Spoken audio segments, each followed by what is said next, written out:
conviés ce soir à notre 12e édition de l'Université populaire digitale, qui a pour thème, écologie et spiritualité, en présence d'Omero Marangiu Peria, parce que je ne voudrais pas me tromper sur le nom. Oui. Et le théologien Emmanuel Pisani, qui est aussi membre de notre conseil d'orientation. Je dirais 2 mots sur leur production et les raisons pour lesquelles nous avons souhaité les solliciter. Je voudrais aussi, en préalable, remercier nos partenaires Radio France Maghreb 2, Saphir News et Radio Salem pour relayer nos manifestations. Et nous en sommes très heureux parce que ce soir, nous abordons une question complexe, au cœur de l'actualité, actualité mondiale, au cœur de notre quotidien, que revêt la question écologique. Cette question écologique est intervenue, on va dire, ces 2 dernières décennies. J'en parlais tout à l'heure avec mon président Raleb Benchir du rapport Made Use en 1972. Le Club de Rome avait alerté sur la limite du modèle productiviste et du paradigme économique dominant. Et aujourd'hui, la question écologique nous pousse à nous interroger sur le sens que nous donnons à la vie, sur notre rapport à la Terre et au vivant.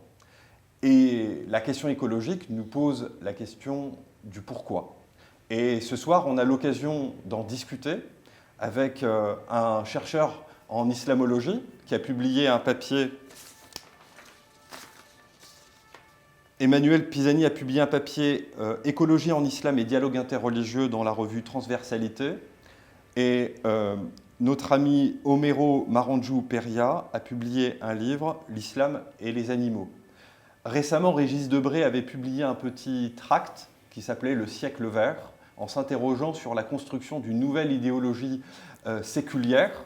Et bien, ce soir, nous allons interroger cette religion séculière qu'est la question écologique, mais à l'aune des spiritualités. Et nous sommes très heureux ce soir d'engager cette conversation avec vous. Et en premier lieu, je laisserai évidemment à Raleb Benchir dire 2 mots sur l'enjeu de cette thématique, écologie et spiritualité. Et le débat de ce soir sera articulé autour de 2 grandes idées directrices. Que dit la question islamique face à la question écologique? Et comment la question écologique peut servir aussi de levier au dialogue interreligieux et d'affermir la citoyenneté pour répondre aux grands enjeux que revêt cette problématique. Merci Chihab, merci. Comme à l'accoutumée, cette édition de l'Université populaire digitale, elle est toujours digitale même si la crise sanitaire commence à s'éloigner et nous en sortons, dit le Premier ministre Castex, et nous l'espérons durablement, parce que nous ne pouvons pas aller dans les territoires, bien nous le faisons depuis du siège de la Fondation de l'Islam de France. L'idée première, c'est que les questions d'actualité brûlante, les sujets cruciaux, à la fois concernant l'humanité d'une manière générale et a fortiori notre nation, mais aussi la composante islamique de cette nation, bien nous les abordons, nous les traitons et il n'y a aucun sujet tabou. Si vous me pardonnez cette expression, nous coltinons tout ce travail de débat, de confrontation des idées et d'échange. Aujourd'hui, l'écologie, Chihab vient juste de le dire, revêt une importance capitale. Le pape François, avec son encyclique Laudato Si, elle remonte déjà à 2015, Emmanuel Pisani nous en parlera, la place de la création, du vivant, de l'environnement, de la nature, de l'animal, et là, Omero Marangiu Peria nous en parlera davantage, est connue, notamment dans le patrimoine islamique. Paradoxalement, bon nombre de musulmans ne connaissent pas leurs références scripturaires et aussi tout ce patrimoine. Il y a lieu de l'actualiser, bien entendu. Quelqu'un m'avait dit une fois, nous n'allons pas faire de la physique avec la théorie des 4 éléments. Bien sûr, nous n'allons pas aborder les questions d'écologie uniquement avec ce qu'a pu dire un éminent prosateur et polygraphe qui est Al-Jahid par exemple, mais il faut s'inspirer de son audace, de sa vision, et qui existe véritablement. C'est le sujet et c'est le thème aussi de ce soir. Et nous vous remercions, chers amis internautes, vous êtes de plus en plus nombreux à nous suivre. C'est le but de ces éditions de notre Université populaire digitale. Merci Raleb pour ce mot introductif. Je voudrais poser tout de suite une question à Emmanuel Pisani, parce que dans votre contribution dans la revue Transversalité, vous montrez que la tradition islamique est loin d'être un angle mort par rapport à la question écologique, et au contraire, il y a toute une tradition du corpus théologique qui mentionne le rapport à la terre, le souci de la nature et du vivant, et j'aimerais bien que vous nous en disiez davantage, en tout cas sur la lecture que vous en avez faite. Tout d'abord, un grand merci à vous de votre invitation et je suis très heureux d'être parmi vous ce soir et surtout sur ce thème brûlant qui n'est plus si actuel, hein, mais en tout cas qui garde une actualité et qui va probablement la garder encore bien longtemps. Il y a quelques années, à l'IESTER, donc à l'Institut de sciences et théologie des religions, nous avions organisé un séminaire, c'était justement à la suite de la publication de l'encyclique du pape François Laudato Si, un séminaire sur la question écologique, un séminaire de master. Et dans ce cadre, c'était un séminaire interdisciplinaire et donc nous avions été amenés aussi à scruter, à convoquer l'islamologie, donc cette discipline qui étudie les sources islamiques et donc à scruter à la fois le Coran, le hadith, bien sûr, la tradition prophétique et puis les théologiens musulmans. Et nous avions pu relever que, en fait, si on a beaucoup parlé de l'apport donc de l'Église catholique avec le pape François, il y a une tradition aussi d'intellectuels, de savants musulmans qui se sont intéressés à la question écologique et ces 10, 20, 30 même dernières années, dès la fin des années 70, la question écologique est travaillée par des savants musulmans. Et donc, ils travaillent la question écologique, c'est-à-dire qu'ils vont scruter dans les sources, dans le Coran, et pour essayer d'élaborer une réflexion contemporaine par rapport aux défis. Et pour moi, je commence d'ailleurs mon article comme ça, il y a un véritable défi mondial qui est celui de l'écologie. Et quelle est la réponse par rapport à ce défi des religions ? Et je pense à un historien qui s'appelle Toynbee, un historien britannique, qui dit une religion, qui a fait donc l'histoire des civilisations, et il montre que si une civilisation, une tradition religieuse, n'est pas en mesure de répondre aux défis contemporains qui se posent à elle, eh bien en fait, l'histoire montre que ce sont ces traditions qui périclitent. Et donc la question est la suivante, est-ce que l'islam est en mesure de répondre par rapport à ce défi écologique? Alors la réponse est oui en fait. En tout cas, il y a des savants qui s'y adonnent et qui ont scruté leurs sources. Alors notamment, ce qui est mis en lumière, c'est trois grands concepts qui sont élaborés pour élaborer, en tout cas, pardon, qui sont mis en lumière pour élaborer une approche écologique islamique. Alors, le premier concept, c'est celui de l'unicité divine, hein, Tawhid. Dieu a créé l'univers. Et par conséquent, ce qui est mis en lumière, c'est le fait que toute existence reflète le don de la création. L'univers est régi par ce principe d'équilibre, d'harmonie, de beauté. Il y a un autre terme très important qu'on trouve dans le Coran, qui est celui de mizan, hein, de balance, d'équilibre. Et nos auteurs, donc nos savants musulmans contemporains, je pense notamment à Ismail Raji al-Farouki, qui met en évidence l'interdépendance des systèmes écologiques. Hein, et la nature permet de comprendre l'action divine dans la création. Il y a un deuxième terme qui est très important aussi dans le Coran, qui est celui de la lieutenance, hein, rilafa. Et donc, à la lumière de ce terme, il en va d'une responsabilité de l'homme. Et cette responsabilité de l'homme, qui est conférée donc par Dieu, induit aussi la nécessité de ne pas corrompre la terre. Et la pollution est vue comme une forme de corruption.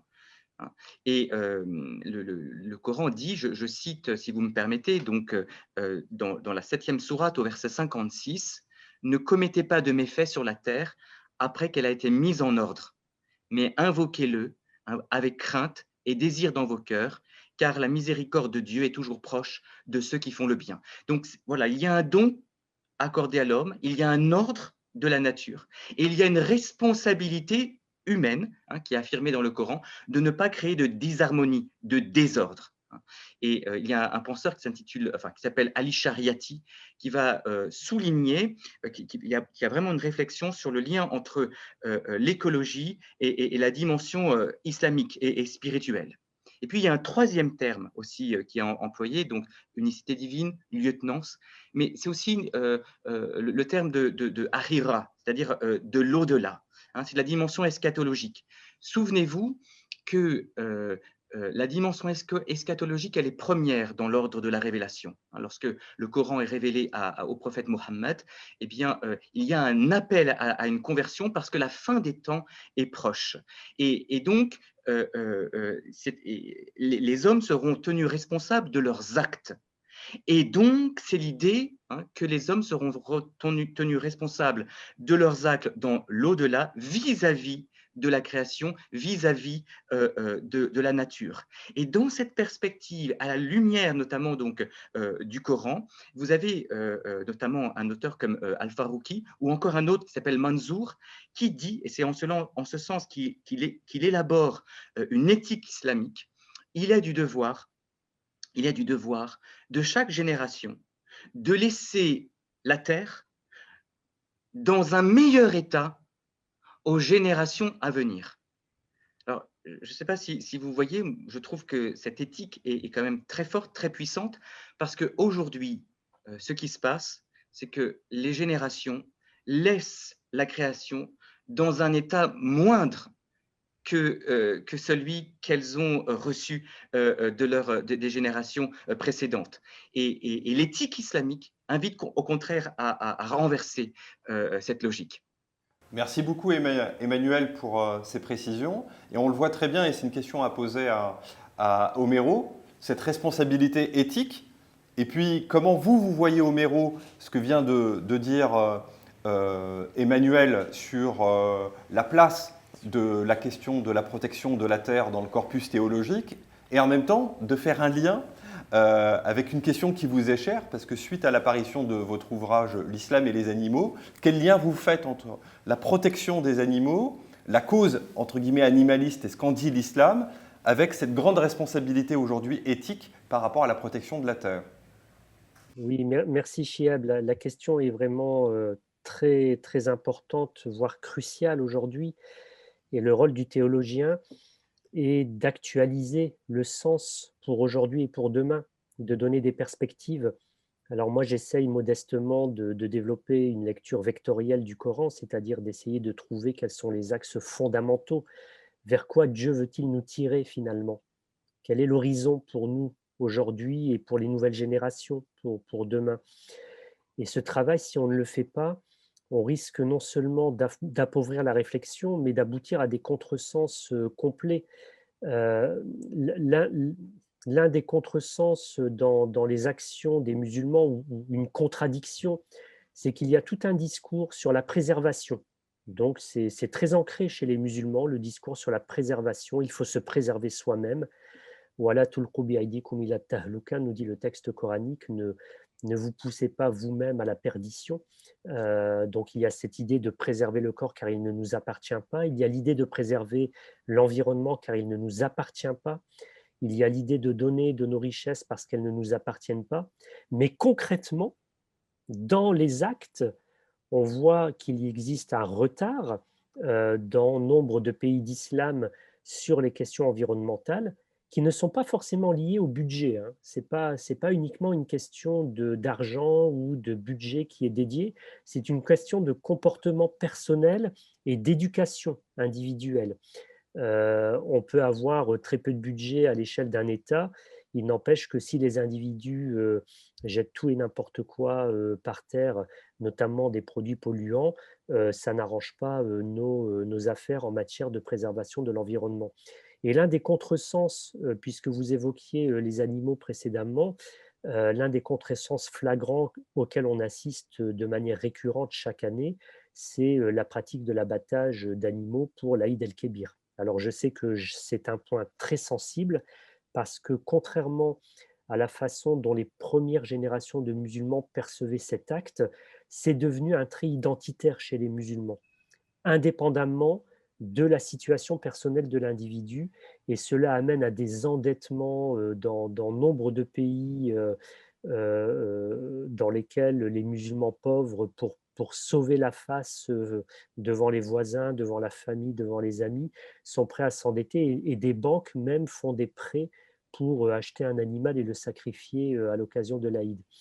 On pourra y revenir par la suite dans une lecture vectorielle du Coran en essayant de voir vers quoi Dieu veut nous faire tendre. Alors l'idée ici, euh, c'est de faire de l'écologie non pas dans un sens politique, mais dans un sens théologique. Et là, je vais paraphraser en partie ce qu'a dit Emmanuel, puisque j'ai essayé moi-même de réfléchir à cette question, et puis je suis abouti, j'ai abouti à une trilogie également.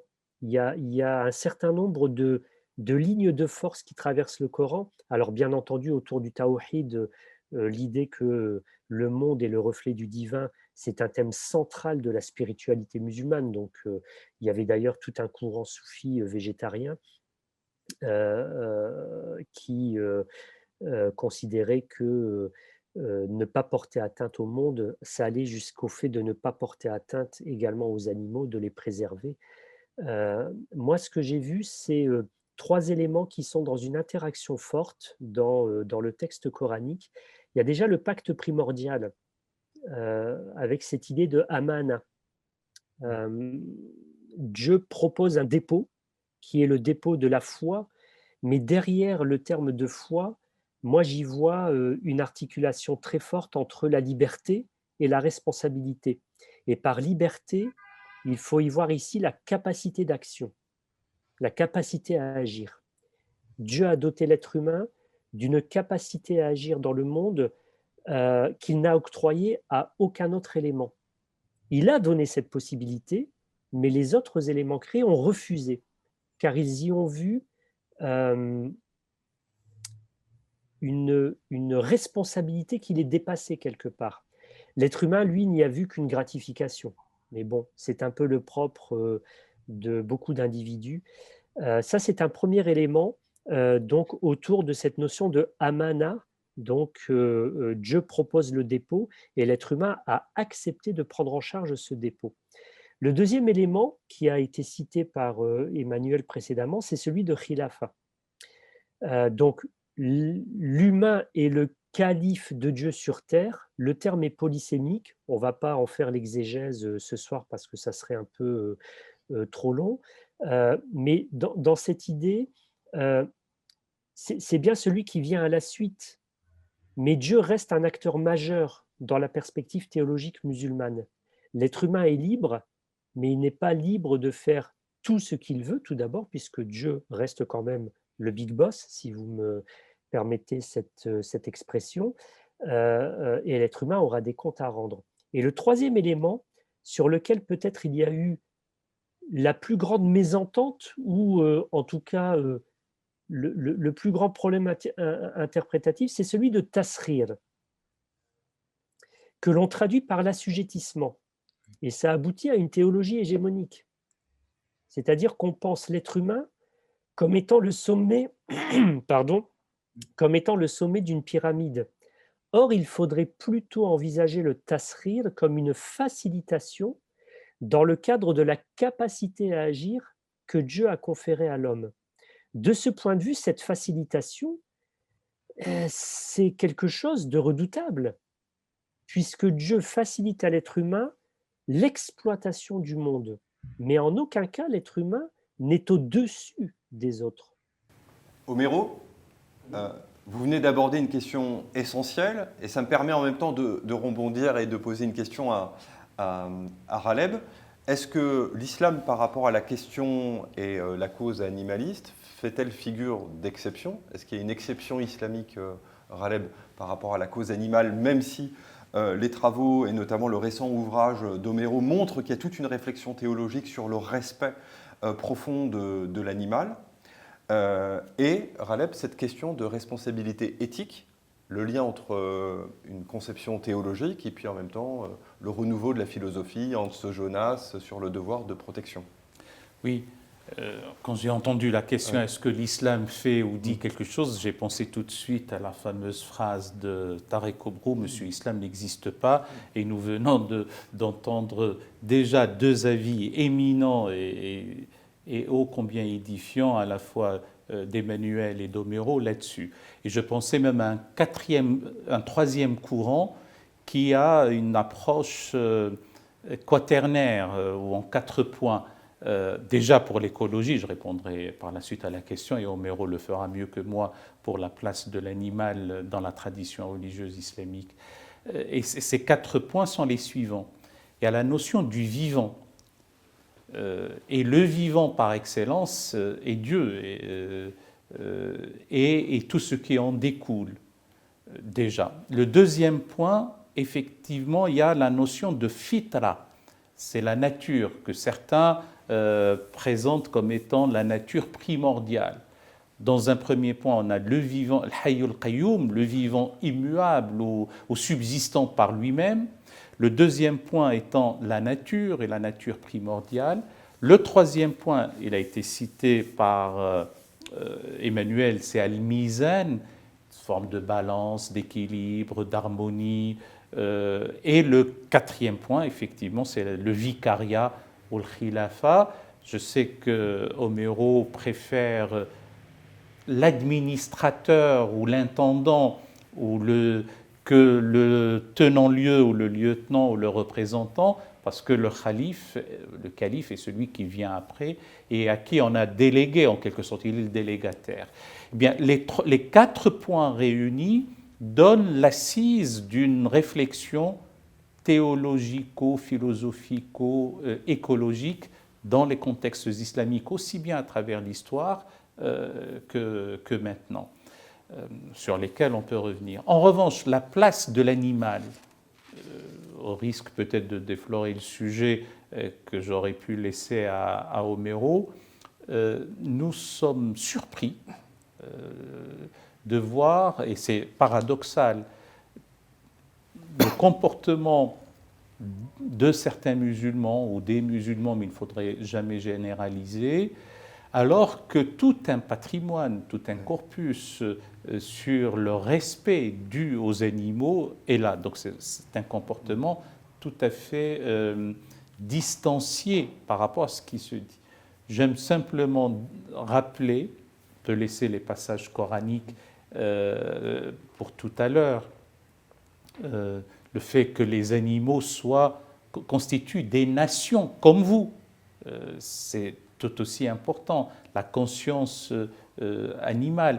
Mais moi, j'aime me rappeler chez Ikhwan Safa, les frères de la pureté, ou les frères de pureté, ou les frères de sincérité, parce que leur définition est toujours problématique quand on la rend en français, ces encyclopédistes d'avant l'heure, qui, dans leur 22e épître, ont mis en scène un procès présidé par un djinn, intenté par des animaux contre l'humain.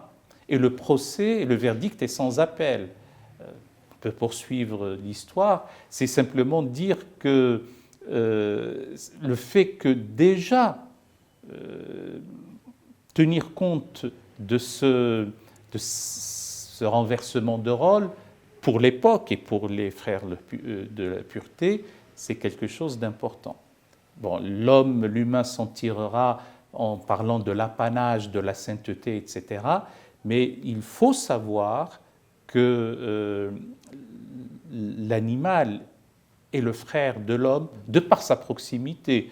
Je laisserai à Homero l'anecdote sur le fait d'avoir gauchi ou altéré un passage des Prolégomènes d'Ibn Khaldoun, mort en 1406, sur la place des singes et de la proximité des singes par rapport à l'homme. Merci. J'aurais pu le dire, mais c'est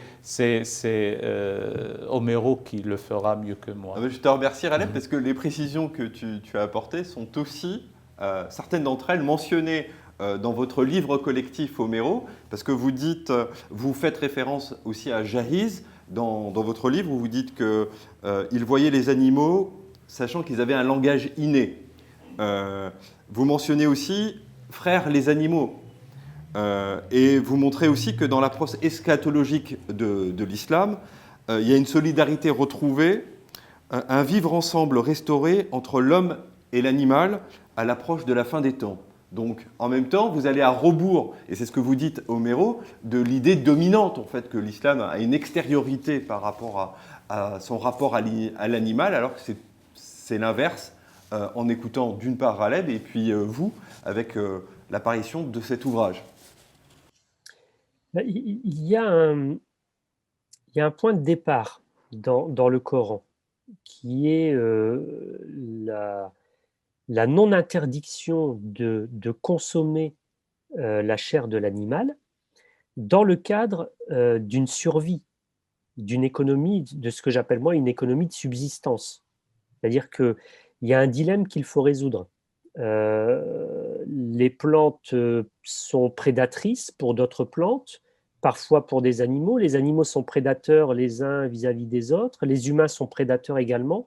Et la question de la prédation est quasiment insoluble du point de vue de l'éthique. Les éthiciens ont une vraie difficulté à résoudre cet aspect de notre vie commune, si ce n'est que chez les plantes et les animaux, il y a quand même un système de régulation qui est existant. Jusqu'à présent, je n'ai jamais vu un animal avoir un réfrigérateur ou un congélateur pour stocker sa nourriture. Ils peuvent le faire pour des graines, des plantes, etc.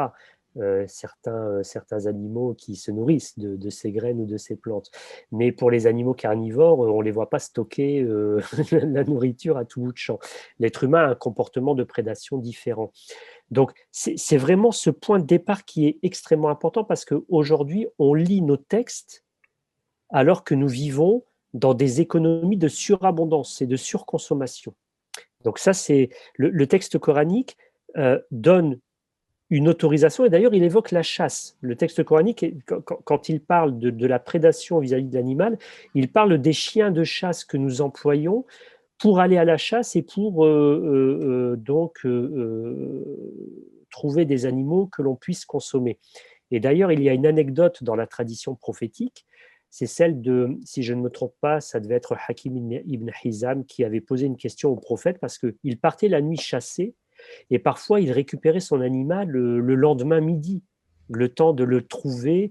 Et le prophète lui dit, est-ce que tu es sûr que c'est ta flèche qui a réellement tué l'animal? Si c'est le cas, dans ce cas-là, tu peux consommer de l'animal. Donc, vous voyez la difficulté aussi à accéder à de la nourriture carnée. À part cela, quand on prend le texte coranique dans sa globalité, on voit que l'animal jouit d'un statut très particulier déjà dans son nom, Al-Hayawan, qui est en analogie avec l'un des noms divins. C'est mon ami Éric Geoffroy qui m'avait alerté là-dessus dans une perspective soufie. L'animal est resté dans une attitude plus proche, pourrait-on dire, de sa nature primordiale par rapport à l'être humain. Mais c'est surtout les théologiens musulmans, donc sur le plan pratique, vont être amenés à discuter d'un aspect très particulier qui est celui de la souffrance que l'être humain cause à l'animal. Ça, c'est très intéressant. C'est qu'à partir du moment où l'on va consommer de la chair animale, il faut provoquer le moins de souffrance possible, mais même cela est déjà considéré comme un acte quelque part répréhensible. Et c'est pour cela que l'animal aura un statut particulier dans l'au-delà, parce que l'être humain lui a causé aussi une souffrance.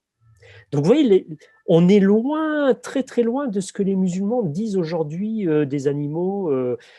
Quasiment, quand vous êtes musulman végétarien, pour d'autres musulmans chez qui manger de la viande est un trait identitaire, vous êtes quasiment considéré comme un efféminé, quoi.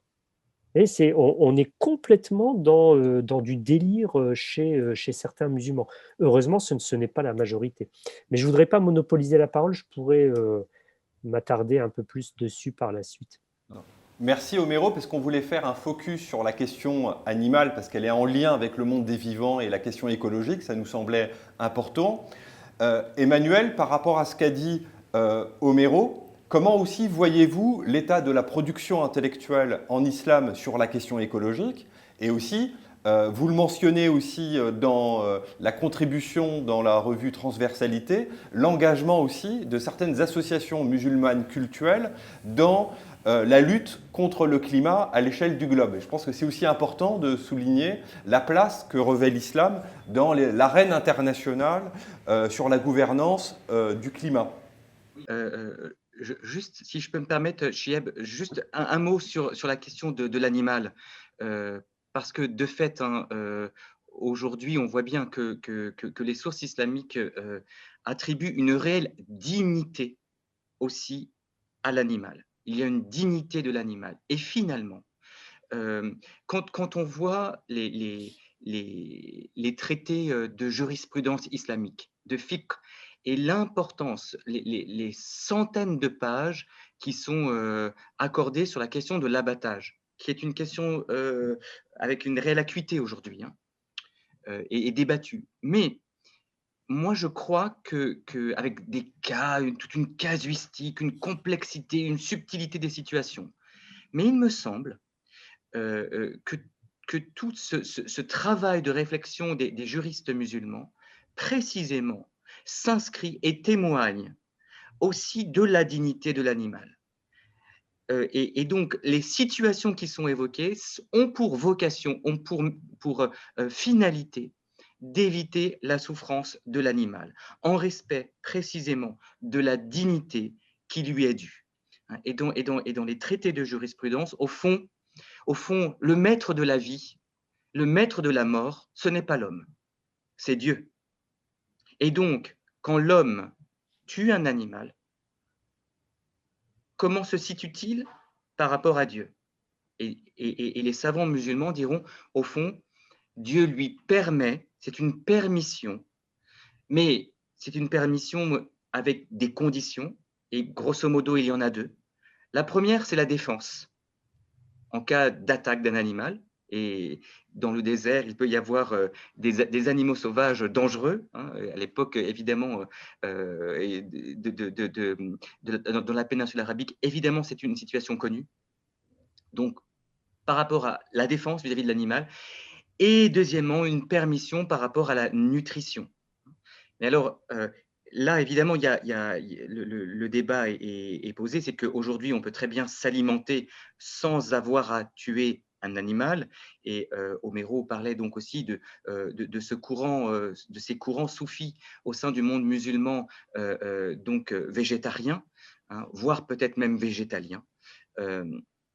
Mais la question qui se pose, c'est aussi peut-être par rapport au rite principal donc de la Eid al-Kibir, où au sein même de la tradition islamique, au moins une fois par an, le rite doit être posé. Alors peut-être que là, il y a peut-être un défi. Je ne sais pas comment, comment les soufis y répondent par rapport à ce rite et par rapport à une pratique qui serait d'un respect absolu dans lequel justement, eh bien, aucun animal ne doit être tué.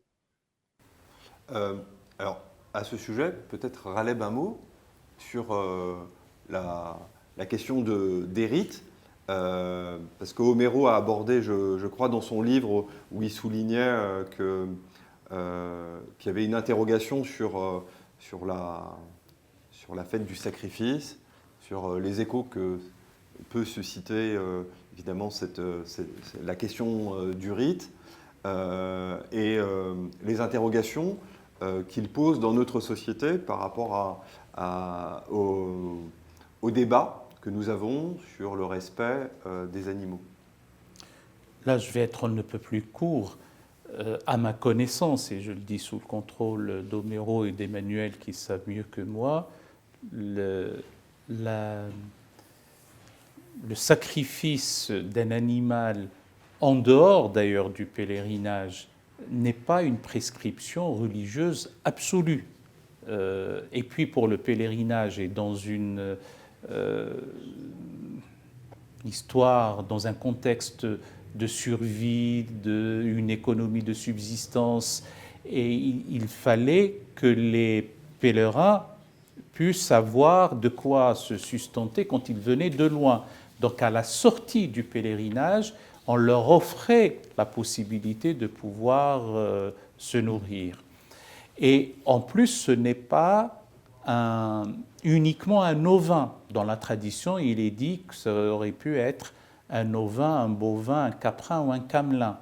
Cela sous-entend que l'hécatombe que nous connaissons, c'était d'abord pour les bœufs, mais n'est pas exclusivement une histoire d'agneau ou de bélier. Donc ce sont des considérations qu'il faudrait revoir avec calme, avec pédagogie, sur ces questions d'identité, de rite. Je pense qu'il faudrait y aller progressivement, avec beaucoup de bienveillance, sans complaisance. Ce sont les deux mots qui doivent aller de pair, pour expliquer qu'il y a des choses qui sont entrées comme ça dans le patrimoine et qui davantage relèvent de l'identité, alors qu'à travers l'histoire, et même d'un point de vue théologique ou jurisprudentiel, ne relève pas de la prescription absolue.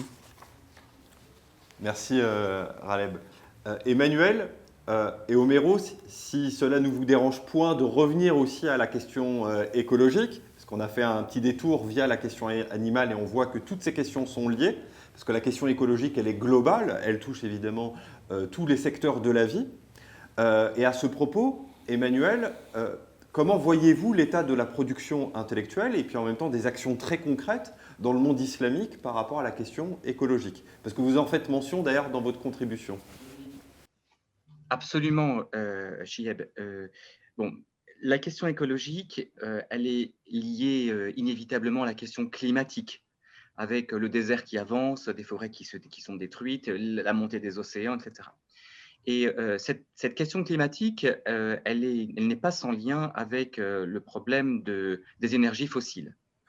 Et vous comprenez que on est aussi au cœur de bien des pays musulmans, du monde arabe, en raison de la production des hydrocarbures. Et que donc, ce défi climatique, forcément, il ne peut que toucher, parce qu'il touche aussi au cœur de l'économie de bien des pays musulmans. Alors, ce que je vois, moi, dans la production, c'est que depuis une quinzaine, peut-être 20 ans, des savants musulmans du monde entier vraiment s'investissent sur la question climatique. Et alors, on le voit, la production régulièrement, à Istanbul notamment, en 2008-2009, on voit la production donc, de déclarations, de plans aussi en vue donc de réduire de manière drastique la production des énergies fossiles, l'exhortation de pays musulmans à ce que les entreprises renoncent aux combustibles fossiles. Je pense notamment à la déclaration islamique sur le changement climatique de 2015 et dans son article 3e, il me semble, enfin, si j'ai souvenir. Bon, voilà, on voit toute une production. En tout cas, on voit que le monde musulman, que des savants musulmans se saisissent de la question. On la voit aussi, et là Khaled Bencher sera mieux à même que moi pour en parler, mais dans la charte de la Mecque de mai 2019, la question environnementale est aussi abordée dans plusieurs articles.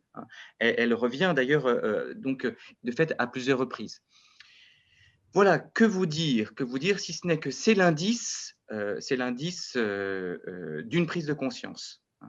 Alors, ça reste en l'état, il ne faut pas non plus se voiler la face, ça reste en l'état uniquement avec une dimension donc déclarative. Ce sont des déclarations. Mais il me semble que l'inscription de ces déclarations dans un vrai travail théologique et donc aussi spirituel doit être en mesure de déclencher un mouvement de conversion.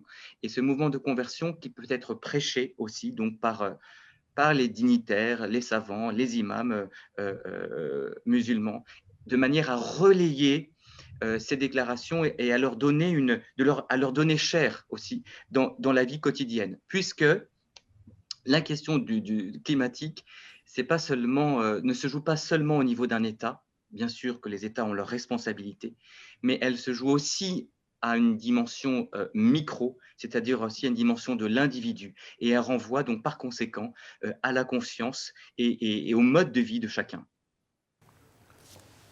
Merci Emmanuel pour ces précisions. Peut-être Aleb sur la charte de la Mecque, celle qu'a abordée justement Emmanuel, un petit mot dessus. Oui, enfin je risque d'être un peu long et nous voudrons entendre davantage Homero. Parce qu'il y a eu un débat de deux thèses parallèles, concurrentes, et un peu la position islamique entre ces deux courants. Le premier remontant à même un Constantin Tsiolkovsky, le père de la cosmonautique. Alors on dit cosmos quand il s'agit des Russes ou des Soviétiques, et on dit astronome ou astronaute quand il s'agit, j'allais dire, du monde occidental. Et lui disait, la Terre est le berceau de l'humanité et nous n'avons jamais vu quelqu'un rester dans son berceau. Un jour ou un autre, il le quittera. Et donc les tenants de cette thèse, c'est de dire pourquoi est-ce que vous nous, pardonnez-moi le terme, vous nous embêtez, faisons confiance à la science et au progrès, et nous, en attendant d'aller coloniser Mars ou telle autre planète, d'une manière intermédiaire, nous pourrions avoir des stations orbitales où les conditions de vie avec le dioxygène, y compris avec la gravité idéale, 9,81 newtons par kilogramme, comme ça on pourra vivre et ça sera possible. On leur avait objecté, et ça c'est l'autre courant, tout ça est bien beau, mais l'homme n'est pas qu'un œsophage qui vit d'une manière végétative et qui obéit uniquement aux considérations physiques. Il y a aussi une spiritualité, il y a une méditation de la beauté de l'univers, etc. Et ça a poussé des savants musulmans, à la fois des sciences dites dures, mais aussi des théologiens, à dire si l'on doit se référer au Coran et que nous lisons, par exemple, que nous leur montrerons nos signes dans les horizons et en eux-mêmes jusqu'à ce qu'il leur apparaisse que ceci est vrai ou la vérité ou le vrai selon les traductions, eh bien il faut tenir compte déjà du présent au sens de cadeau, pas au sens temporel, c'est-à-dire que le couple originel, d'une manière imagée, une fois descendu d'un jardin paradisiaque, n'a pas été laissé seul. Et Dieu lui a offert un cadeau de noces, en tout cas premier, qui est la planète Terre. Or, ce cadeau doit être préservé, chéri, et c'est comme si on l'empruntait aux générations d'après. Donc on le préserve pour le laisser de génération en génération. Donc tenons compte de tout cela. Il y a effectivement des articles de la charte de la Mecque qui se veut comme un pendant de la charte de Médine sur ces questions de l'environnement, le préserver, le préserver, mais aussi garder l'ordre. N'oublions pas que l'écologie, c'est mettre de l'ordre dans la maison, c'est la science de l'ordre dans l'habitat. Et donc mettre de l'ordre dans notre maison commune, et on ne veut pas qu'elle brûle alors que nous regardons ailleurs, donc c'est cette maison commune qui intéresse l'ensemble de l'humanité. Merci beaucoup Raleb. Raleb a cité in fine aussi le président Chirac qui avait fait un grand discours sur la question écologique. Homero, avant qu'on arrive au volet sur le dialogue interreligieux, est-ce que vous vouliez apporter des précisions au regard de ce qui a été dit et sur le regard de l'islam comme civilisation par rapport à la question écologique aujourd'hui? Alors, moi, mon travail consiste à essayer de vulgariser pour le grand public musulman, entre autres, mais pas uniquement, un certain nombre de questions relatives au sens. Il y a déjà une question que chacun devrait se poser. Alors, s'il est croyant, il pourrait se poser la question suivante: de quoi finalement ai-je besoin pour vivre une bonne vie? Donc ici, c'est la visée de la vie bonne, hein, comme dirait Ricoeur. Je suis un palépigone qui n'en connaît pas grand-chose, mais j'ai retenu au moins cette phrase. C'est-à-dire, de quoi ai-je besoin pour vivre une vie bonne et entretenir une bonne relation à Dieu?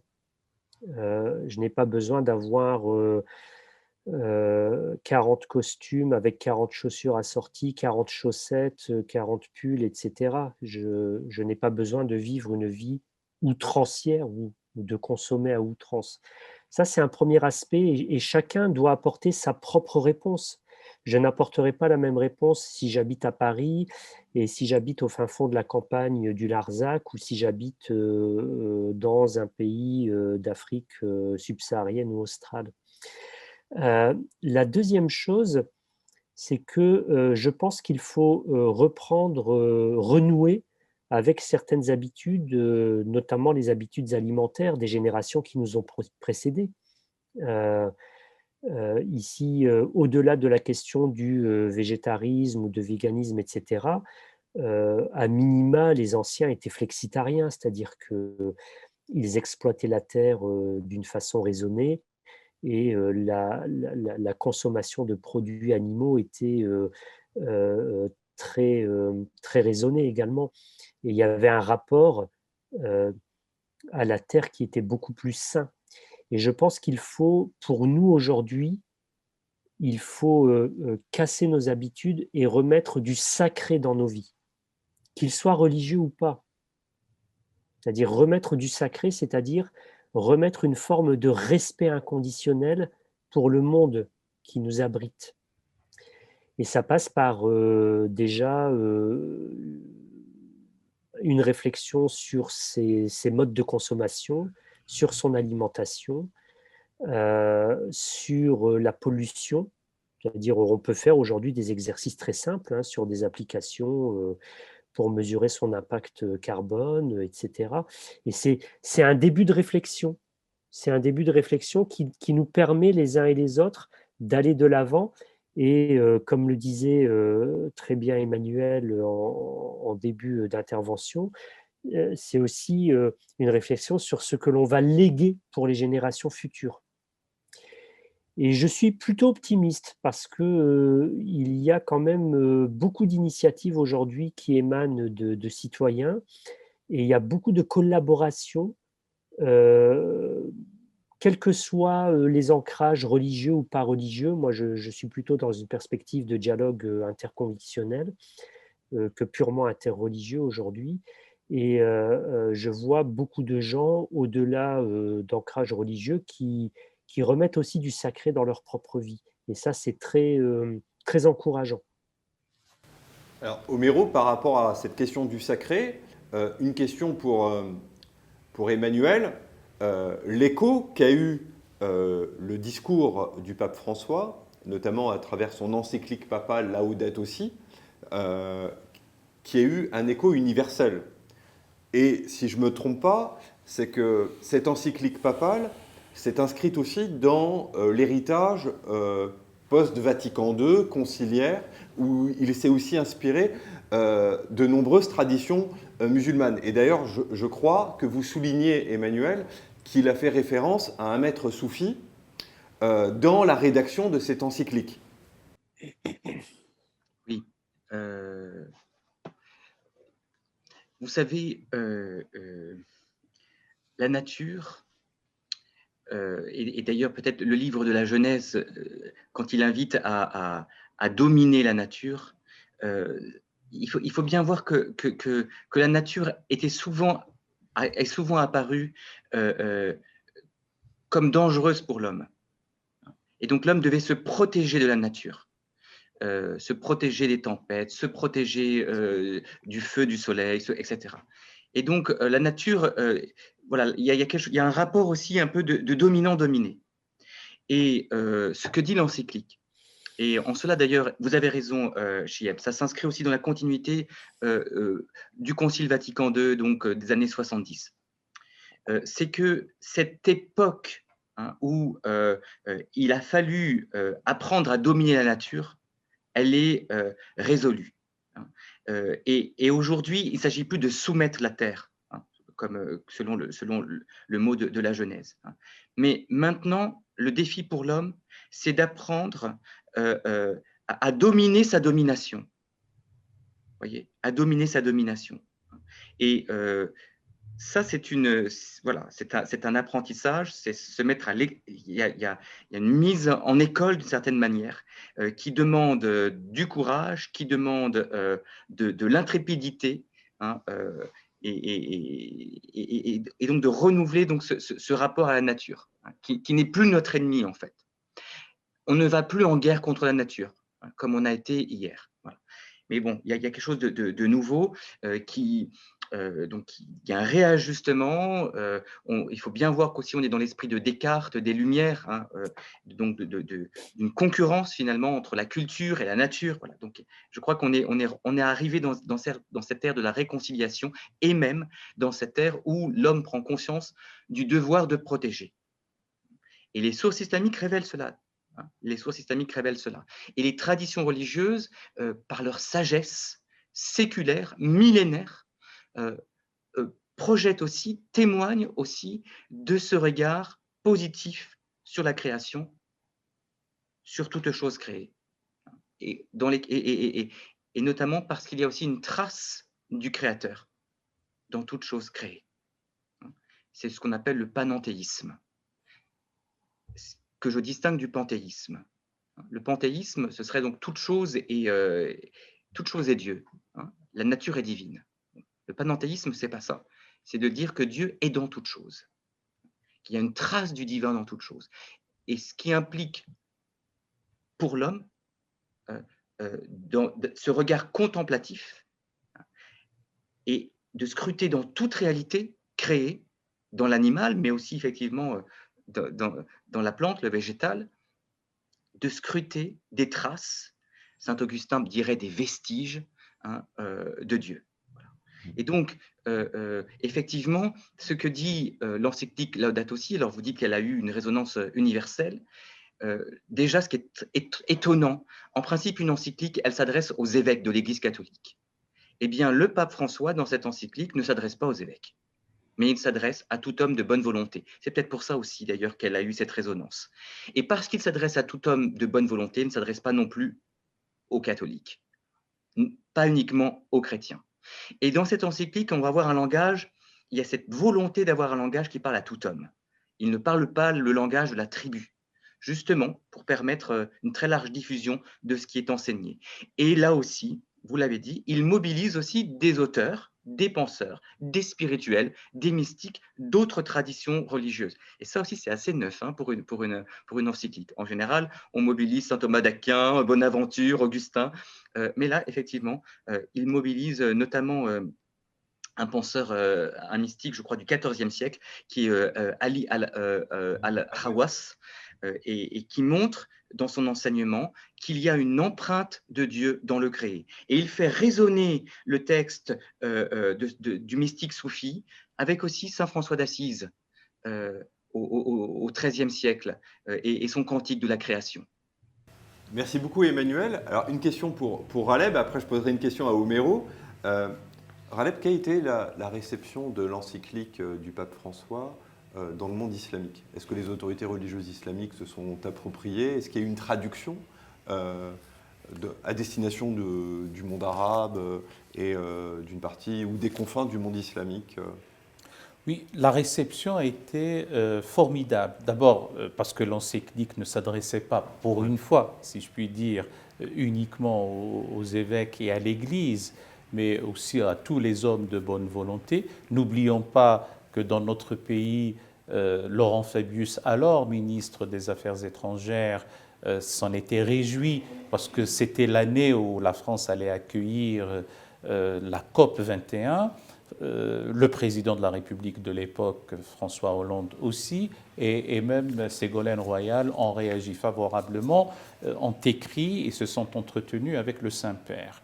Le monde arabe, avec sa composante chrétienne, c'est naturel, sa composante islamique aussi, a réagi favorablement à l'encyclique et à ses dispositions, à ses chapitres et ses paragraphes, et surtout à celui qui parle du non-gaspillage, et surtout les gaspillages en ressources d'eau, parce que c'est une denrée de plus en plus rare maintenant et qui risque d'être malheureusement aussi l'objet de conflits majeurs entre les humains.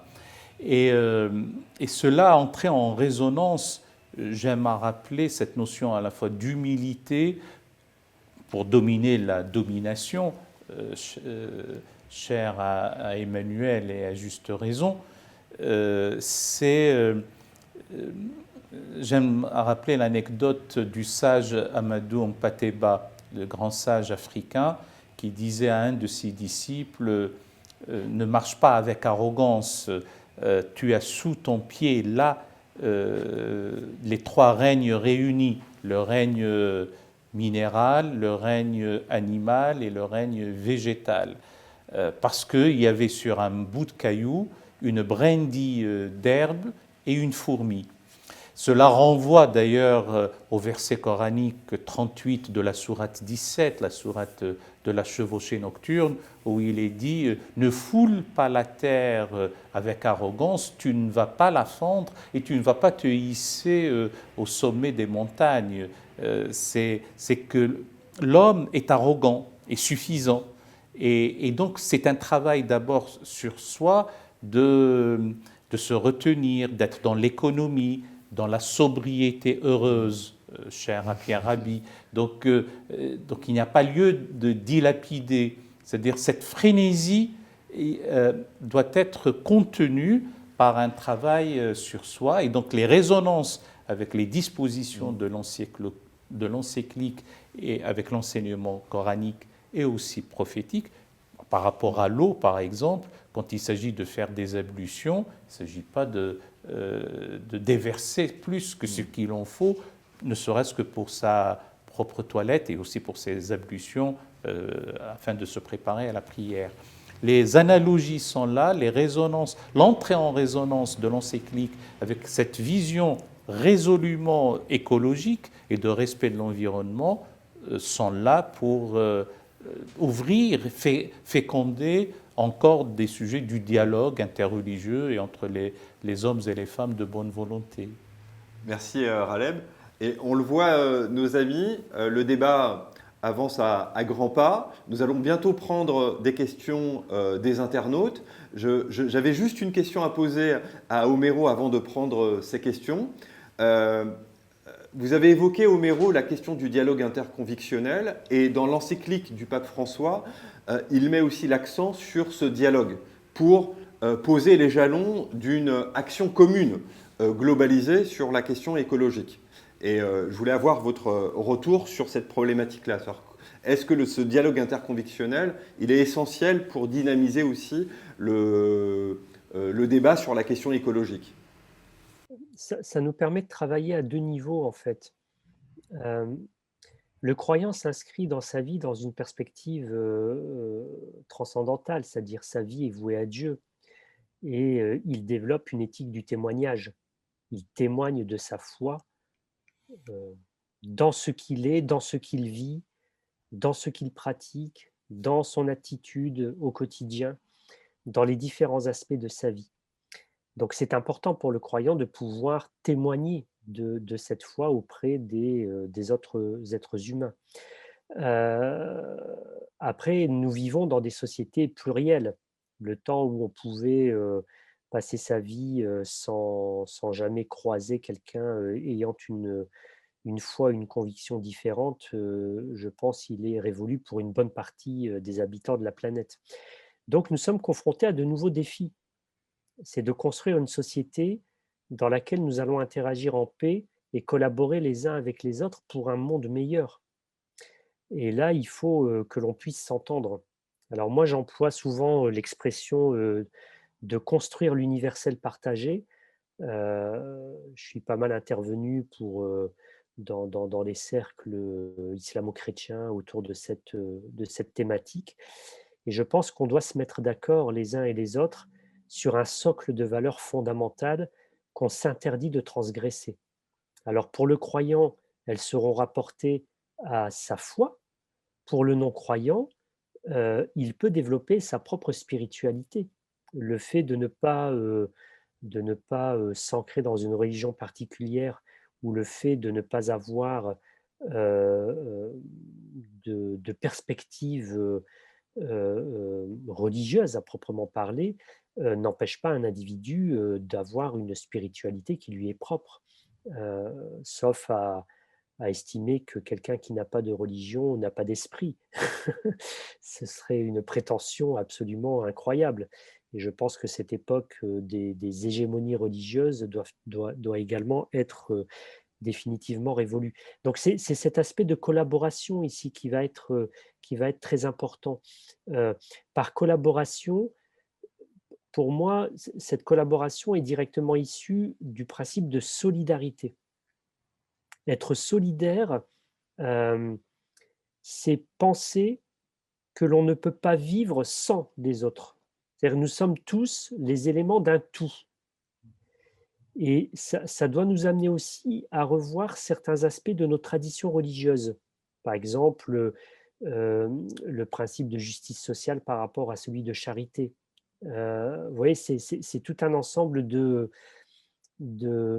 termes avec lesquels on peut se gargariser dans les religions sans jamais rien changer à un ordre établi. Ça a été connu à travers l'histoire aussi.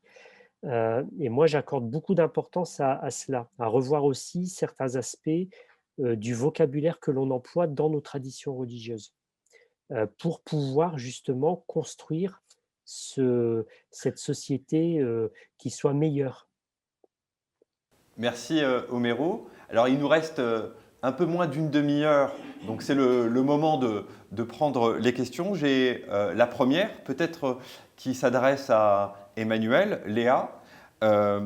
Quelle distinction faites-vous entre conversion et transition? Et en fait, la question sous-entend que le pape François parle de conversion écologique et pas du tout de transition écologique. Pourquoi cette terminologie sémantique?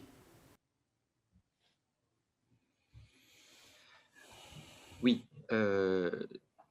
donc le terme de conversion renvoie au terme de métanoïa, hein, et comme je l'ai dit à un moment donné dans notre échange, je crois que les religions, les traditions religieuses, quelles qu'elles soient, hein, et donc le christianisme aussi, et l'islam bien évidemment, insistent sur la nécessité de la conversion, hein. La conversion est donc qui est ce travail de l'esprit, le travail du cœur, le travail du corps, en vue de limiter, hein, la frénésie de nos appétits. Voilà. Et donc, pourquoi on parle non pas de transition climatique, mais pardon pour la sonnerie, mais de conversion, parce que la transition ne sera possible que si on se convertit. C'est la conversion qui conditionne la transition climatique. Voyez, donc, en fait, c'est donner les moyens, la conversion, elle donne les moyens à la possibilité de limiter et éventuellement de revenir à un équilibre dans l'utilisation de nos ressources. Vous savez, je crois c'est en juillet ou en août, on a cette statistique qui fait froid dans le dos, qui dit que nous avons consommé tout au bout de 7 mois ce que les ressources de la planète offrent pour une année entière. Donc, ce qui veut dire que voilà, il y a un appétit de l'homme qu'il s'agit donc de convertir. Mais comme le disait Khaled Bencher, qu'il s'agit de convertir, que cette conversion soit heureuse. Quand on parle généralement de conversion, il y a quelque chose qui est douloureux. Pour les chrétiens, le carême, c'est le moment du jeûne, c'est le moment justement où on doit limiter ses appétits et vivement Pâques. Bon. Et en fait, la conversion, elle doit être profonde, mais elle ne doit pas être source de frustration. Voilà. Une conversion qui est source de frustration, généralement, je crains que ça ne marche pas. Ça marche quelques mois, peut-être 2-3 ans, mais à un moment donné, voilà, on n'en peut plus. Mais il faut y intégrer la joie. Et je pense que les religions, c'est en ce sens peut-être qu'il y a quelque chose qu'elles peuvent apporter à l'humanité. Les religions enseignent une ascèse joyeuse. Merci Emmanuel pour ces précisions. Peut-être là une question pour Raleb et ou Homero, peut-être les deux. Karim qui pose la question, quel lien y a-t-il entre l'islam intérieur et le respect de la nature? Il y a cette idée que, enfin j'ai répondu avant peut-être Homero, qu'il y a 2 livres, certains parlent même de 3 livres à lire. Il y a le livre révélé, il y a le livre univers. Et les versets coraniques renvoient aux traces des splendeurs de la création. Et les deux sont désignés par ayat, ce sont des versets. Les signes de Dieu dans la nature sont aussi les signes de Dieu révélés. Et donc cet isomorphisme, cette bijection, cette rencontre et cette analogie entre l'univers révélé et l'univers et le livre univers, le livre révélé. Alors, ce qui parle du 3e livre, c'est le livre intérieur. Et il faut que l'ensemble des 3 soit en harmonie. Ce n'est pas une spécificité islamique. On a l'équivalent de cela dans la Kabbale, dans le Zohar, les splendeurs, surtout la Kabbale lourianique. Dans le judaïsme, on a l'équivalent de cet ordre dans les icasmes byzantins, on a des choses de cet ordre, bien sûr, dans la mystique islamique. C'est pour ça que on est en harmonie avec la nature lorsqu'on est en sérénité, en intériorité. Cette ascèse heureuse dont parlait Emmanuel à l'instant doit être vécue comme une adéquation entre le monde du vivant et ce qu'on vit soi-même. Merci Raleb pour... Homero, peut-être ajouter des... Oh, je rajouterai très modestement aux propos très profonds de Raleb l'idée suivante, c'est que nous avons pour beaucoup d'entre nous, sinon la plupart, un rapport compulsif au monde. Alors la compulsion, c'est une espèce de désir irrésistible qui surgit du fond de nous et qu'on n'arrive pas à maîtriser. Si à chaque fois que je passe devant une vitrine, je n'arrive pas à canaliser mes émotions et mes envies, c'est très problématique. Et aujourd'hui, peut-être pour la première fois dans l'histoire humaine, nous mourrons non pas du manque, mais nous mourrons de l'excès. C'est-à-dire que nous avons des maladies qui sont liées à l'excès de consommation. C'est absolument incroyable. Il y a des traits de nos modes de consommation qui sont très contemporains et qui sont érigés comme s'ils étaient ils s'inscrivaient dans des cultures ancestrales. Dire non, par exemple en Amérique du Sud, il y a une consommation assez importante de nourriture carnée dans certains pays, je pense notamment à l'Argentine. C'est très contemporain. C'est pas du tout un trait culturel qui s'ancre dans une histoire lointaine. Donc, on a complètement dérégulé notre rapport au monde. C'est pour ça que je pense qu'il faut remettre du sacré et sur un plan théologique, en tout cas pour l'islam, il y a des ressources extraordinaires dans les textes. Donc le Coran, bien entendu, mais également les textes de la tradition prophétique. C'est-à-dire quand le Coran évoque le fait que les animaux forment des communautés, par exemple, je veux dire, le prophète a eu une considération absolument incroyable pour tous les types d'animaux. Euh, concernant le respect de l'environnement, les arbres, la faune, la flore, etc., je dirais, on trouve dans la tradition prophétique des textes extrêmement incroyables.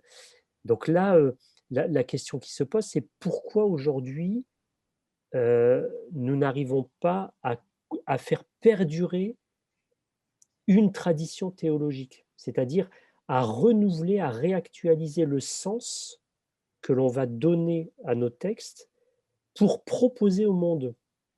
Et là, je dis tout le temps, on, par exemple, pour la société française, on est tout le temps dans des débats sur la laïcité, bref, l'islam compatible, pas compatible, etc. Alors qu'il y a un boulevard qui est devant nous sur les questions environnementales, sur la question du sens, du sacré, etc. On dirait que personne ne veut l'emprunter. Alors, bien entendu, Emmanuel nous a dressé un tableau succinct mais suffisant dans le cadre de cet échange, justement sur les réflexions qui ont cours dans le champ islamique contemporain. Mais pour le champ francophone, il y a encore du travail à faire, alors qu'il y a vraiment un boulevard devant nous sur cette question. Alors, à ce propos, Homero, on a une double question. On a Hanen qui fait le diagnostic suivant. Elle dit pourquoi nous ne connaissons pas ces textes et je crois qu'elle nous pose une question, Khaleb. Elle dit pourquoi la FIF ne pourrait-elle pas s'inspirer du. Ben non, elle dit voilà. Que fait la police? Voilà. Et ça va faire plaisir, je pense, à Emmanuel. Elle dit pourquoi la FIF ne pourrait-elle pas s'inspirer du travail du Collège des Bernardins dans son dialogue interconvictionnel? Parce que le Collège des Bernardins entame sur des grandes questions et invite tous les intellectuels, quelles que soient leurs options philosophiques ou leurs options théologiques. Si je devais répondre pour la FIF, oui, c'est un axe stratégique. Le dialogue interreligieux, dit interconvictionnel, individuel même, interculturel, enfin tout ce qui favorise la rencontre et le dialogue. Nous ne sommes pas seuls dans le monde, nous ne sommes pas seuls dépositaires de la vérité absolue, nous sommes en échange, en lien, en interaction.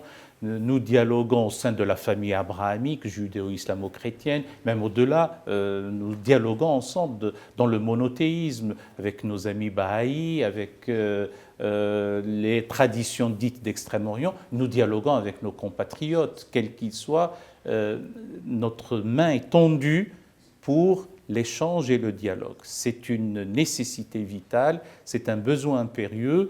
Et de mémoire, je crois que nous allons consacrer une édition de notre université populaire digitale au dialogue, notamment le dialogue interreligieux, le 27 mai prochain. Simplement, l'horaire sera à 19h puisque nous ne serons plus en période du jeûne du mois de Ramadan. Donc, on aura encore une heure supplémentaire avant de commencer. Pour ce qui concerne l'équivalent du Collège des Bernardins, oui, nous en inspirons. C'est une institution séculaire qui fait un travail considérable et qui est à prendre comme modèle. Votre serviteur y est associé pour tel ou tel aspect, notamment le projet Montesquieu ou d'autres, et des séminaires.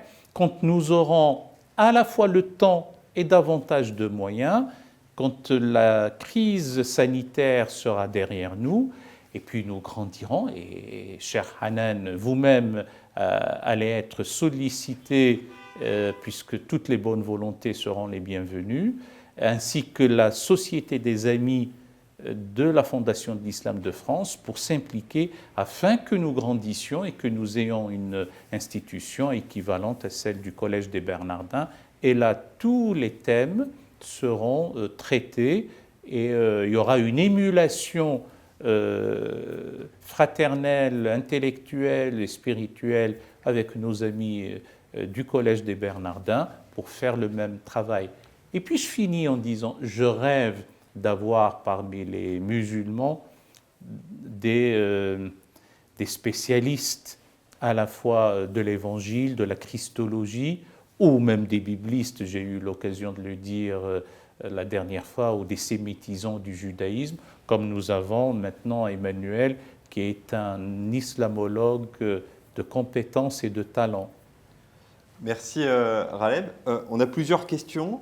Homero, peut-être deux questions. L'une de Naïma, qui se demande pourquoi dans les prêches des mosquées traditionnelles, il n'y a pas davantage de propos et de discours sur la question écologique.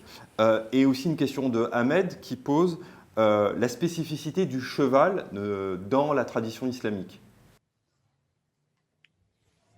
Alors sur la spécificité du cheval, je serais peut-être moins aguerri.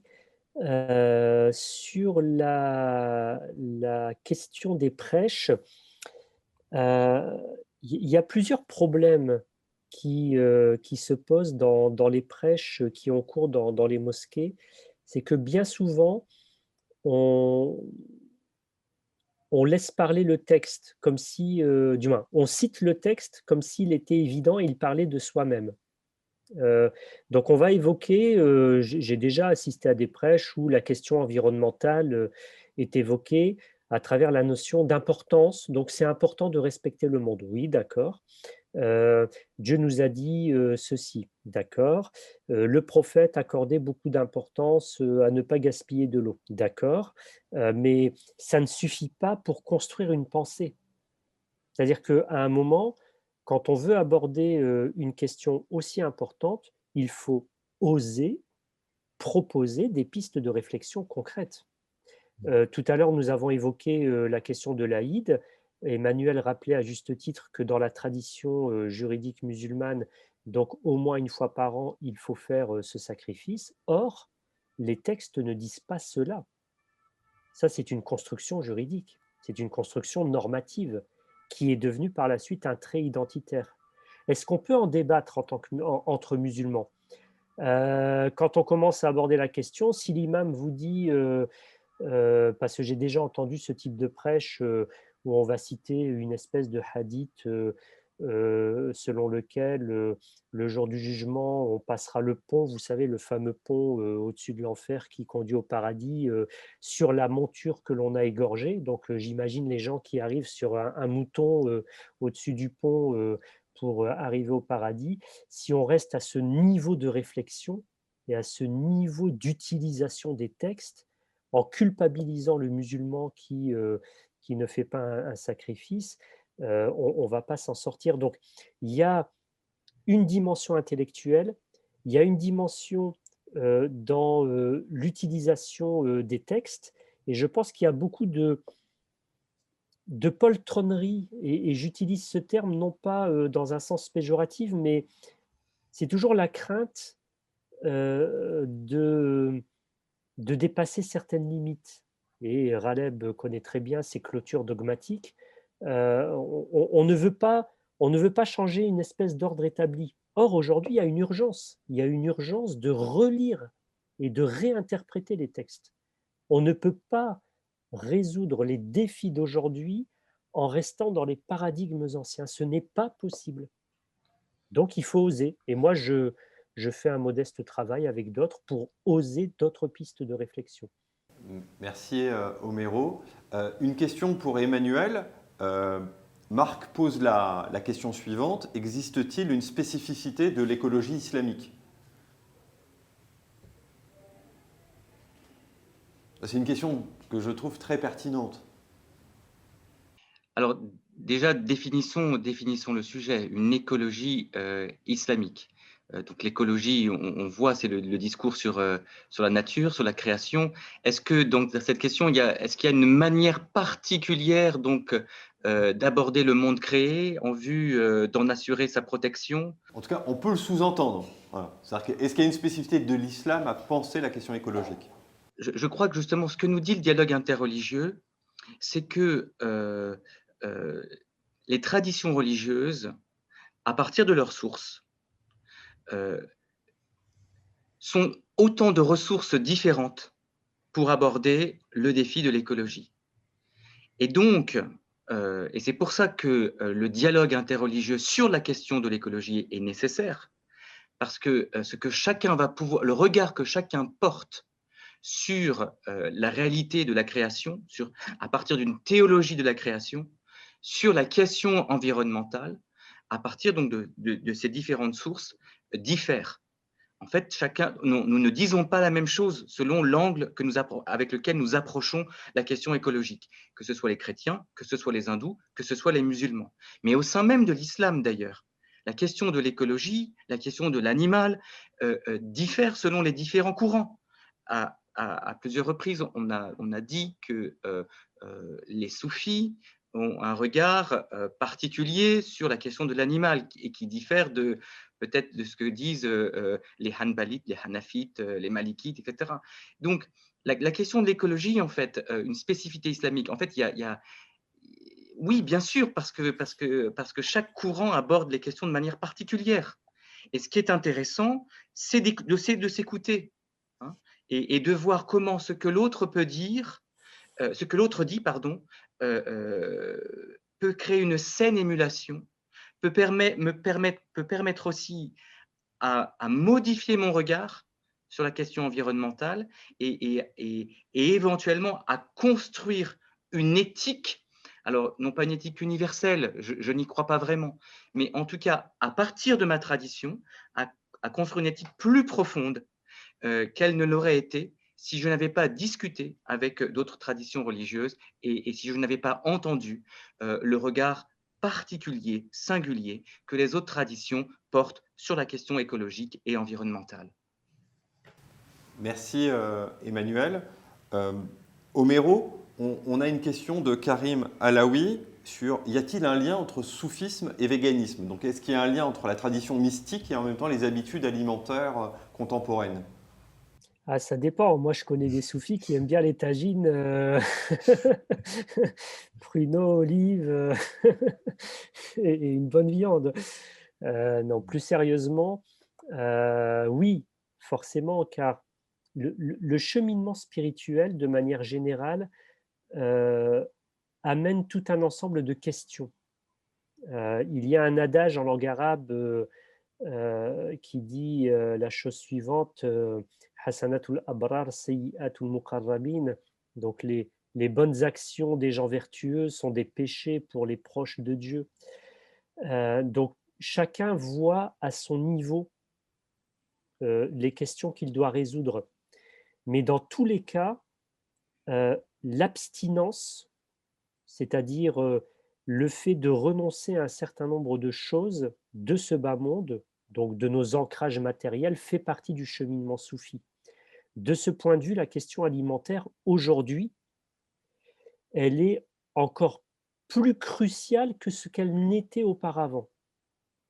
Auparavant, il y avait donc la question de maîtriser ses appétits, donc l'appétit sexuel, l'appétit de nourriture, etc. Aujourd'hui, l'enjeu est différent. L'enjeu, c'est déjà de renouer avec une alimentation saine. Déjà rien que ça, avant même de penser à d'autres considérations de restrictions, etc. Juste de renouer avec une alimentation saine. Et à partir de là, dans un cheminement spirituel, se pose la question du rapport à l'environnement. Et comme les animaux sont dans notre environnement les êtres qui nous sont les plus proches, forcément, à un moment, un dilemme se pose. Forcément, dans un cheminement spirituel, à un certain moment, on se pose la question de la prédation vis-à-vis des animaux, surtout lorsqu'on prend conscience, et les dernières études en éthologie animale ont révolutionné notre compréhension de l'intelligence, du moins d'autres formes d'intelligence.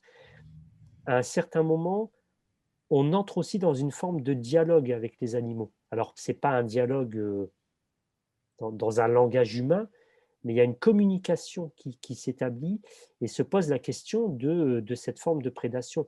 Et je pense qu'à un niveau de compréhension de ce qu'est l'animal, de sa personnalité qui lui est propre, l'option du végétarisme, c'est pas simplement de dire, c'est pas, il y a une mésentente. on parle beaucoup de compassion. Moi, je n'utilise pas ce terme. J'utilise le terme de respect. C'est-à-dire qu'à un moment, il y a un vrai respect qui s'installe par rapport à la nature et par rapport aux animaux. Et dans ce cadre-là, le végétarisme prend un sens qui est différent. C'est pas simplement le fait de ne pas porter atteinte, etc. C'est vraiment la notion de respect qui est prise à un autre niveau, à un niveau très spirituel. Merci Homero. Peut-être pour finir sur notre édition de ce soir, encore 2 questions. Raleb, il y en a une que je trouve peut-être un peu difficile, celle de Cyrine, qui prône une refondation théologique de l'islam, où elle voudrait une sorte de théologie sécularisée de la notion du paradis en islam et de l'arrimée sur terre. Ça veut dire qu'il y a une production théologique très forte sur la notion de paradis, et en oubliant en fait le rapport à la terre et notre commun. En tout cas, il y a une interrogation sur cette spécificité. Et une autre de l'ISMA qui se réfère à l'école de Francfort, donc à Théodore Adorno, pour sortir de la triple domination, donc de la nature, des autres et des émotions. Et pour elle, la référence intellectuelle à Adorno et ce qu'elle a cité est une manière de poser un cycle de l'humanisme, voilà, contemporain au regard de tout ce qui a été dit ce soir.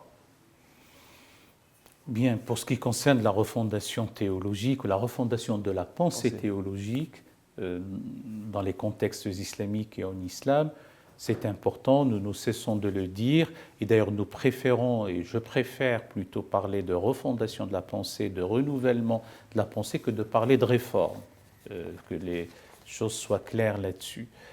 Maintenant, nous n'allons pas nous y appesantir, il ne faut pas que l'on se saisisse de ces éditions de l'Université populaire digitale, qui tous azimuts traitent tous les sujets, pour que l'on décrète des fatwas ou que l'on aille choquer les esprits, notamment des fidèles musulmans.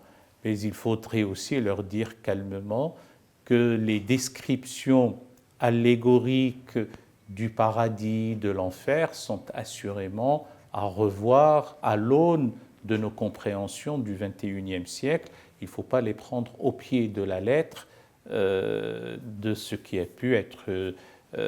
pu frapper l'imaginaire ou l'entendement humain au 7e siècle.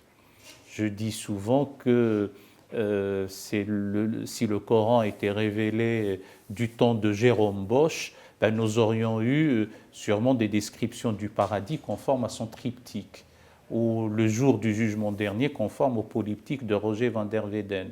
Donc il faut en tenir compte, ça c'est important. Il est vrai aussi que sous prétexte pour certains que l'au-delà est annoncé comme meilleur et durable, il faut sacrifier l'ici-bas. Or, ce n'est pas, en tout cas ma compréhension du passage coranique, désire dans ce que Dieu t'a donné l'au-delà, et n'oublie pas ta part dans ce monde-ci et fais le bien car Dieu t'a fait du bien. Cela est tout aussi important. Maintenant, y a-t-il une écologie islamique? À mon avis, il faut cesser, ça c'est pas c'est pas un reproche pour notre ami Marc qui a posé la question, c'est simplement qu'il y a maintenant des épithètes sous forme d'islamique à coller à économie, à science, à je ne sais trop quoi, même à État. Et donc, il y a peut-être la question, aurait été, mais je crois que c'est comme ça que la question a été posée, une approche islamique, et encore selon quelle école, une spécificité islamique de l'écologie. Peut-être, effectivement, en ce qui concerne le statut de l'animal, le fait de considérer que les animaux ont une conscience.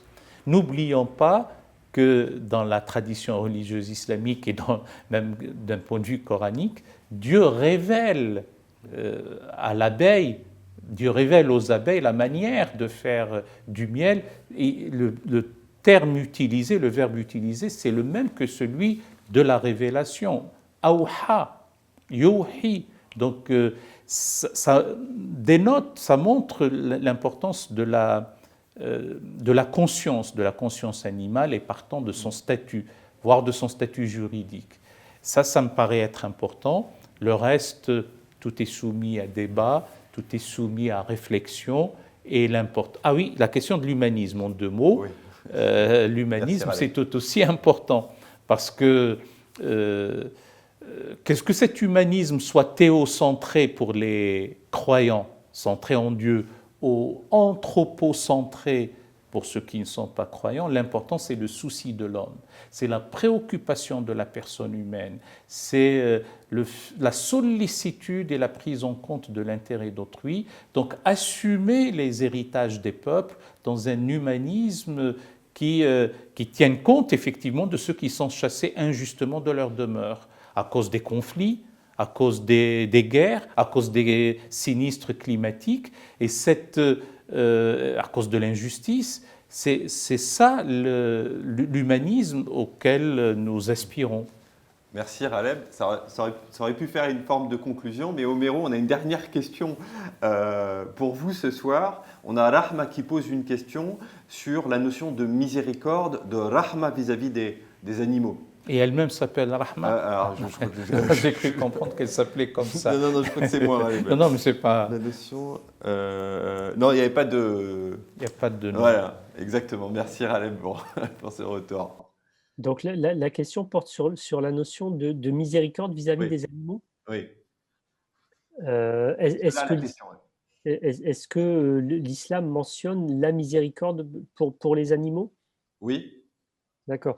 Oui, alors là, ça nous amène à une considération sémantique très très rapide. C'est que on emploie le terme en français de miséricorde, donc qui vient du latin misericordia, avoir un cœur ou de la compassion pour ceux qui sont dans un état de détresse, de souffrance, de misère, etc. Or, le terme arabe, qui est celui de rahma, vient directement, comme pour l'hébreu, c'est le rechem ou le rahim, c'est l'utérus, donc la matrice originelle. Et la rahma, c'est un regard que Dieu porte sur le monde en tant qu'initiateur, créateur, celui qui est à l'origine de toute chose, comme la mère porte un regard sur son enfant. Et d'ailleurs, il y a une tradition prophétique qui va dans ce sens, où le prophète dit que le regard de compassion que Dieu a sur le monde est plus fort que le lien qui lie la mère à son enfant. Donc de ce point de vue, le regard que l'on porte sur l'ensemble du monde, c'est un regard de foi en fait. Alors c'est très intéressant parce que en fait, quand on a la foi, on vient se nicher au cœur de la matrice.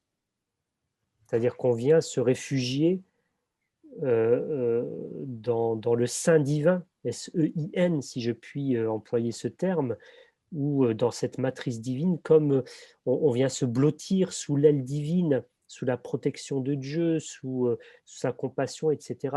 Et le regard que l'on va porter sur le monde découle de cela. Donc le regard que l'on porte sur les animaux découle également de toute cette conception que l'on a du lien qui unit Dieu avec ce monde. C'est pas simplement, c'est pas de la miséricorde dans le sens ou un regard de compassion dans le sens oh le pauvre animal. Non, l'animal c'est un être à part entière qui vit dans sa communauté à lui à part entière, qui a une relation à Dieu à part entière. Et je le respecte par rapport à cela. Et je dois le protéger car je suis le khalifa. Donc j'ai un pouvoir d'action supérieur à lui. Donc de ce point de vue, je dois le prendre en compte dans mon propre écosystème. C'est un peu ça l'idée qui traverse l'esprit coranique. Merci Homero. Je renvoie à ce titre, à ce propos, nos internautes au livre « L'islam et les animaux » dont vous avez copiloté l'ouvrage collectif, mon cher Homero, je les ai renvois. Moi, je voulais vous remercier ce soir d'avoir participé à notre débat, très riche sur le plan intellectuel. Ça nous a permis de déchiffrer énormément de sujets, mais on voit très bien de manière globale que la question écologique est au cœur aujourd'hui des bouleversements de nos représentations, de nos catégories intellectuelles. Et je pense que le travail ne fait que commencer, et nous voyons que les religions ont aussi, en tant que témoins, un mot à dire. Elles sont actrices dans le champ des relations internationales sur ce sujet crucial, et je pense qu'on a pu le voir ce soir. Et comme l'a dit un ancien ministre, tout le monde sera acteur de l'écologisation du monde. Voilà. Et je dirais que, deux mots, vous êtes de plus en plus nombreux à venir à nos universités populaires, à nos éditions de l'Université populaire digitale. Et vous nous rejoignez de plus en plus nombreux à la Société des Amis de la Fondation de l'Islam de France. Donc on remercie les internautes. Et la prochaine édition traitera de la question des concepts d'islamophobie, de misislamie, de quoi la détestation de l'islam est-elle le nom, comment la catégoriser, c'est un enjeu crucial. Donc elle aura lieu jeudi prochain à 19h, le 20 mai. Voilà. Peut-être un mot, Raleb, aussi. Non, mais c'est très bien. Demain, c'est l'Aïd, la fête de rupture du jeûne. C'est une fête que nous souhaitons et nous formulons les vœux pour qu'elle soit celle de la bonté, de la miséricorde, de l'amour, de la paix notamment au Proche-Orient. Il y a assez de morts comme ça, d'innocents qui sont fauchés par la haine, par le ressentiment. Et donc nous formulons des vœux pour cette paix intérieure et la paix dans le monde. C'est aussi le temps du partage. Il faut respecter la situation de crise sanitaire. Il n'y aura pas d'embrassade, il n'y aura pas d'accolade. Il y aura simplement la demande d'un pardon mutuel et réciproque. Voilà. Merci beaucoup, Raleb. Donc, je vous dis à la semaine prochaine et merci à vous d'avoir été là ce soir. Merci pour votre participation. À très bientôt.